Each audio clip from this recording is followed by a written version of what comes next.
All right, up at the top left part of the map, we have our Zerg player from the team MVP. Some call him the final boss, but he is MVP Dongregu. MVP Dongregu. There he is. It's their final shot at first place spot. Yeah, that's it. He needs to win the rest of the games here. MVP fan there in the crowd. MVP and for the win. Down at the bottom left of the map, we have our Terran player. Winner of the last game, he is TSL Clyde. It's a great ID, you know? It's just Clyde. He's got the Clyde burns. He's got those Clyde burns, man. It takes a while to grow something like that, man. It really does. Yeah. He is pretty dedicated. He is. Dedicated to improving as a Terran player, dedicated to improving as a facial hair possessor.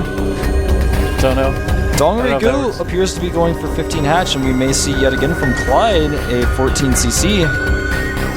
So it's looking like. I think it's definitely looking like that. How's that SCV do it? He takes that chunk of metal out of his pocket and slams it on the ground. Well, starts building itself. I can tell you how.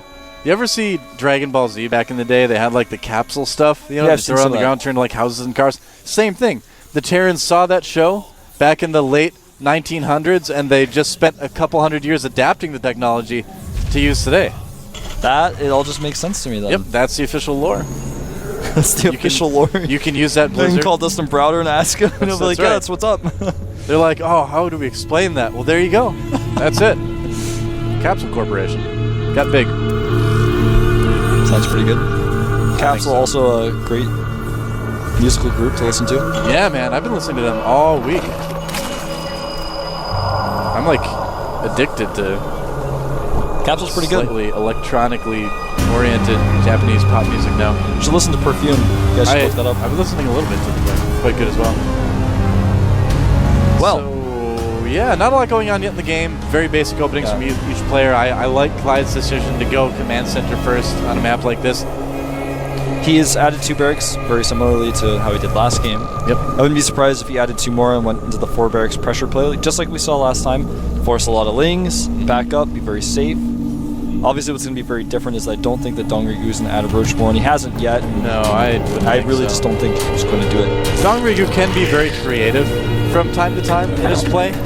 But something like that with the Roach Warren is something you don't see quite as often, even in those types of players. That looked almost more like TSL Revival, actually, who's a Zerg player that loves using Roaches against Terrans. Very true. Especially Roach drops. But, Dongregu has to have some sort of plan for this map. He did pick it. He has pulled his drones, all but one, out of the gas after he got certain speed going. Huh. So possibly thinking of taking a pretty quick third. Very difficult to do that on this map, though, because of the rocks. It really is. You have to take a hidden third, essentially, which is hard to defend. But in these positions, it does kind of make sense. It's not a third that you would take closer to your opponent. It is further away. Yeah, it is much more defended in these positions than it would be normally, too. Ooh. Clyde has to fly all the way around. Clyde going up to 4 barracks again, just like last game. Cool. In the exact same build, starting to add his gases as well. Yeah, and so he could put some pressure on with Marines early in the game. Dongregu playing very economically. Second extractor going down for Dongregu. Every time I hear Dongregu's name, like I hear the last part, Regu, and I think of spaghetti. I haven't had spaghetti ever in Korea. I wonder if you can make it.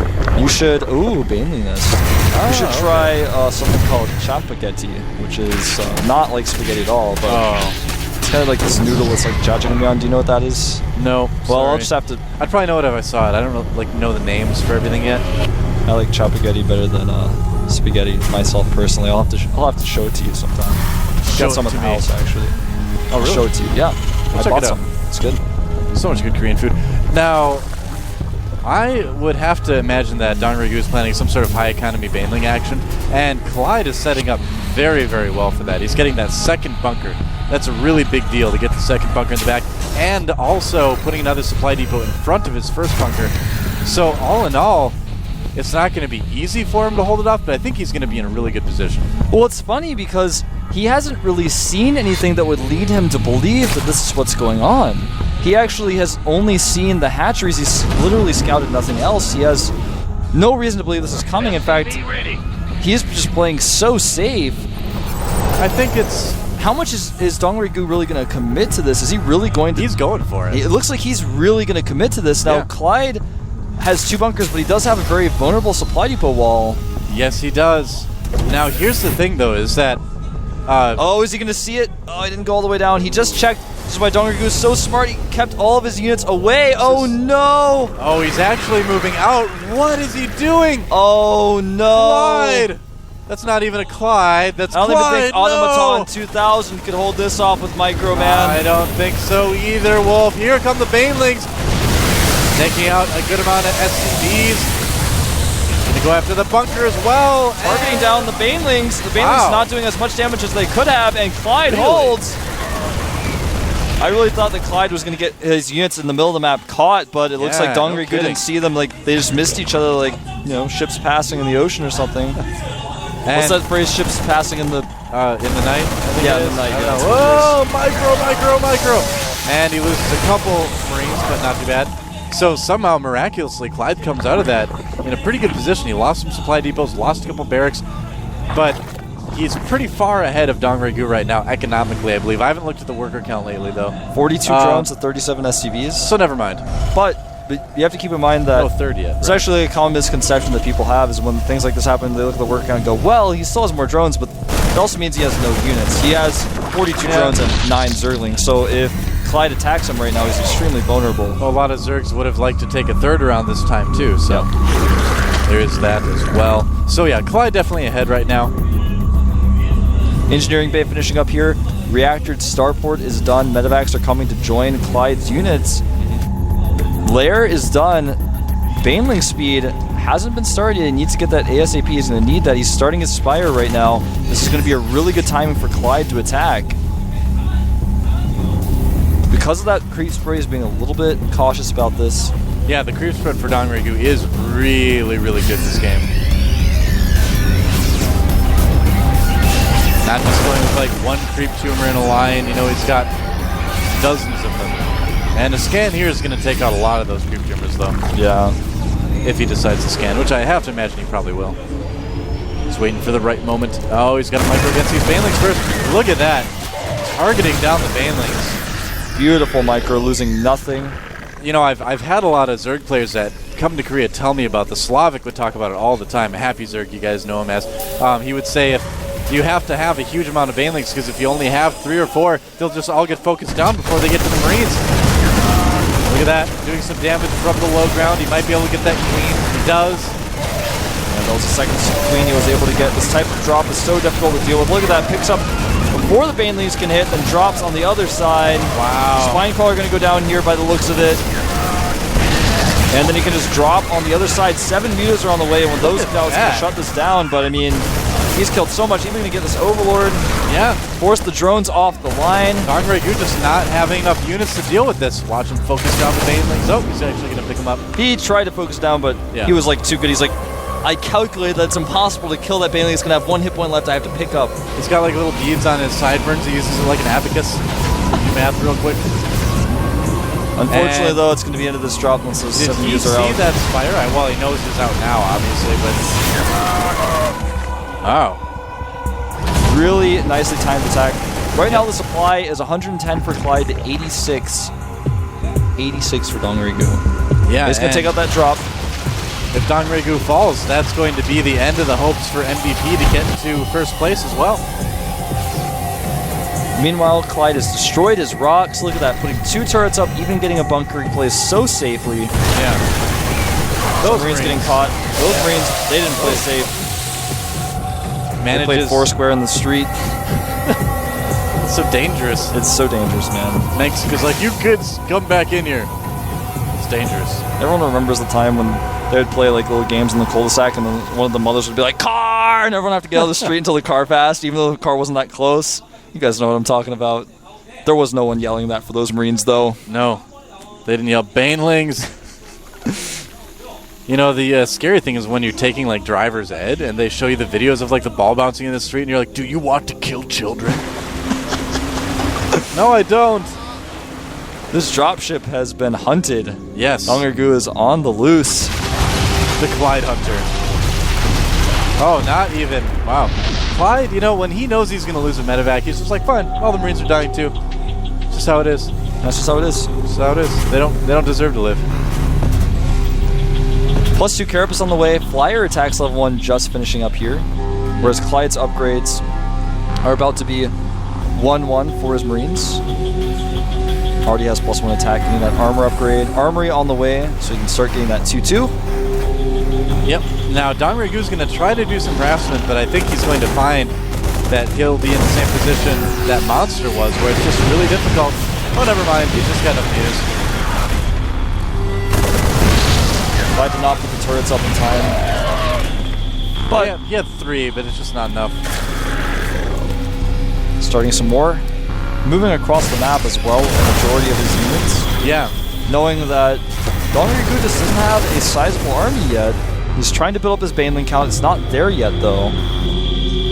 He's going to try to sandwich, going for a flank here. Now, Clyde does also have to worry a little bit about counterattacks as well, to a certain extent.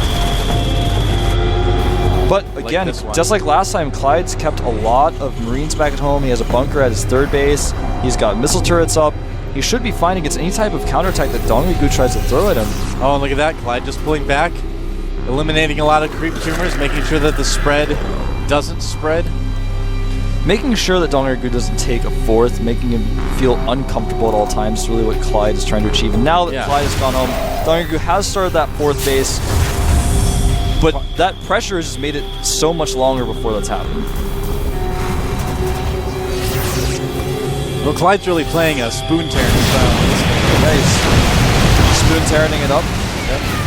Spooning it up. I don't know if that quite applies. He just took out some turrets. Keeping Clyde in his base. Dongrigu doing a great job spreading his creep despite losing a lot of that creep. His creep spread has continued. He's controlling the watchtower now. Clyde's in a difficult position. I mean, he could move out, but Dongregu's got enough mutas that, you know, he could do a lot of damage as well. But he's going to need to worry about this army at some point. The siege tank count is getting pretty scary. He's got 8 of those. Yeah. Does pick off some Marines. Nice little attack there by those mutas. Well, the Marine count's getting pretty scary as well. Yeah, man. That's really the tail here. I mean, he's got so many Marines, he can just split them and kill everything. This is a really scary push by Clyde. Being very methodical about it, sneaking up way before the creep. Clyde needs to take the 4th base soon, though.